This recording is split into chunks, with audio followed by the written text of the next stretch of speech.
The air in the antique bedroom was thick with the scent of dust and dread. Adele sat on the edge of the bed, a cigarette trembling between his fingers. Sweat beaded on his brow, catching the dim, eerie light from the 2 lamps that flanked the bed. Behind him, on the right side of the bed, stood his 8-year-old daughter, Kholoud. She wore a simple white dress and stared quietly ahead. The bedsheet between them was a stark white canvas, marred by magical symbols drawn in blood red. Near Kholoud, the sheet read, "Enter." On the opposite side, it read, "Exit." Adele turned his head slowly toward Kholoud, his face illuminated in the gloom. "It is time," he whispered, his voice cracking. She bent down without a word and crawled silently under the bed. As her white dress vanished into the darkness, a strange, unsettling sound echoed through the room, and the lights flickered violently, but only on the right side of the bed, near the word, "Enter." Silence descended again, heavier than before.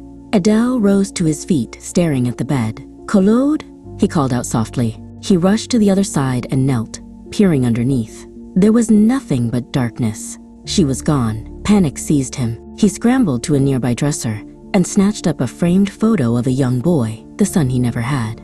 Drops of his own blood stained the glass. "But I did everything right," he whispered to himself, his mind racing.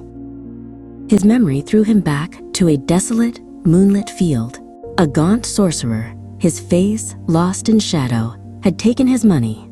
"The price is paid beforehand," the man had hissed, handing Adele an ancient scroll and a brush. "Use your own blood, and be warned," the sorcerer's voice echoed in his mind. "The talisman works only once. Do not repeat it." A noise from under the bed snapped Adele back to the present. The lamp on the exit side began to flicker. A child crawled out. Adele held his breath. It was a girl, but it wasn't Kholoud. This girl was a stranger, with eyes that seemed to hold an ancient emptiness. "Papa?" she asked, her voice hollow. "Where were you?" "No," Adele choked out, the sorcerer's warning screaming in his mind. Desperation, thick and suffocating, clawed at his reason. He lunged forward and grabbed the strange girl's arm, his grip like iron. "Go back," he commanded, his voice a harsh growl.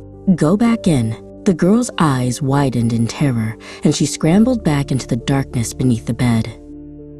Adele paced the room, the silence stretching into an eternity. The sorcerer's final words haunted him. "The result will not please you." The weight of his actions crushed him, and he sank to the floor, weeping. "What have I done?" he sobbed into his hands. "Kholoud, my daughter, forgive me." A sudden, desperate hope surged through him. He crawled to the enter side of the bed and peered into the abyss. "Kholoud, come back to me," he cried into the void. As he spoke, an unseen force grabbed him, yanking him violently under the bed. He screamed, a raw, guttural sound that was instantly swallowed by the suffocating darkness.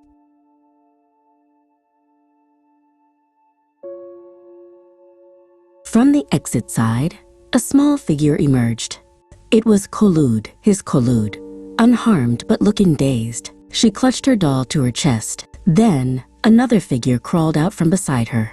It was a small boy, the spitting image of the child in the photograph, wearing a miniature, ill-fitting version of Adele's own suit.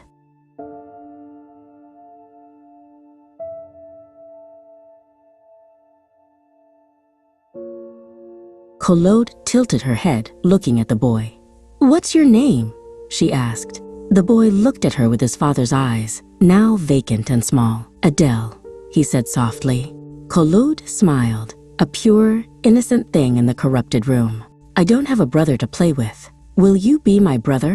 The little boy nodded slowly. She took his hand, and together they walked out of the room, leaving a man's watch lying forgotten on the floor, its ticking the only sound left in the silence.